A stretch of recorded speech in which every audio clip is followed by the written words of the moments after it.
Want to know how to delete a conversation in Google Chat? Well, no worries. In this video, I'm going to show you an easy step-by-step guide on how you can delete a conversation with a user easily in just under a minute. So let's get straight to it. Now, first things first, just simply open up their chat, or just simply open up Google Chat, and it should be right here. On the left side, you should be seeing direct messages. You can just simply select the user and it should pop up something like this. Now on the top, you should be seeing their name, just like that.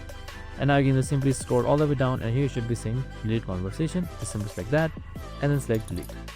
Now once that is done, as you can see right here, after a while your conversation should be deleted easily. And that's it. Super simple and easy. This is how you delete the conversation in Google Chat.